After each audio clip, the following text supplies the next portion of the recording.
Enough with the elbows up fear factory. Hi, I'm Brian Lilley, political columnist with the Toronto Sun. Seems like media outlet after media outlet wants you to believe that Donald Trump is going to invade Canada. The latest? It's from the Toronto Star, warning that, hey, Doug Ford could be next. Yes, the Star is actually publishing this. They're promoting it on social media.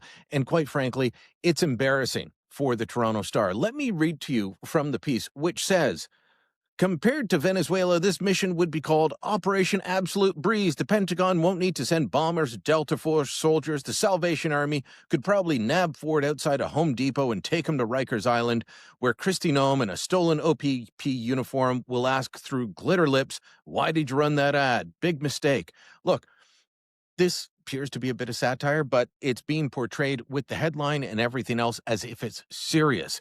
The Star is not alone. Just the other day, CTV had a piece written by Eric Ham. What did it say from this Democrat operative out of Washington, D.C., who is a political analyst for CTV? Canada, like Greenland, is just too attractive in the eyes of an aging, imbecilic ruler, ignorant to reality, and even less moored by norms and standards. And then, of course, you had the Globe and Mail just the other day reading from a piece from a pair of academics, including one who used to advise the foreign affairs minister in a Liberal government, saying that, well, if an Alberta separation referendum goes the wrong way, the separatists will claim that it was stolen, that it was fake news, that it was a bad election. By the way, they also said there'd be a lot of MAGA gray money flooding into Alberta to push for separation. And then the Alberta separatists would appeal to the U.S. for help, claiming various kinds of oppression. The U.S. moves troops to the northern Montana border and tells the rest of Canada that Alberta must be allowed to join join America as the 51st state.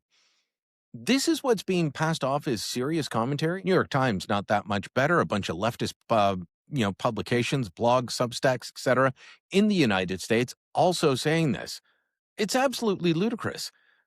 Donald Trump is not going to invade Canada, and the only reason that people are pushing this is to, one, attack Trump maliciously and without any proof, but two, it helps Mark Carney and the Elbows Up Brigade. This is what won Mark Carney the election last year, was the threat of the 51st state. Donald Trump, the last time he was asked about this, was sitting next to Mark Carney and said, yeah, I'd still like it, but it takes two to tango.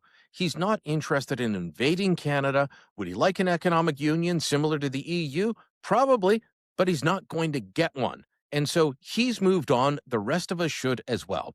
But comparing what happened to Nicolas Maduro, to Doug Ford, or to Mark Carney is beyond ridiculous. None of our political leaders are running narco-trafficking operations, criminal narco-trafficking operations, which, by the way, is what the Biden administration called Maduro's regime when they put a $25 million reward out for his arrest.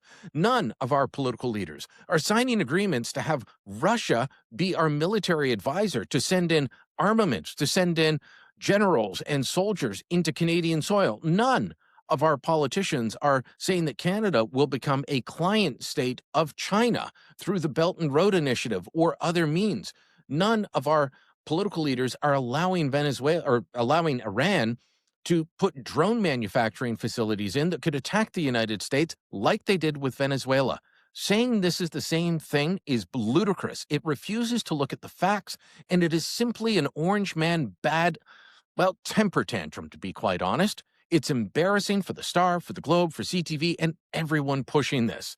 Separate the noise from the signal.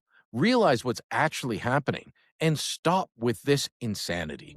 Let me know what you think. Drop a comment down below. Share this on social media. And don't forget to subscribe to our channel.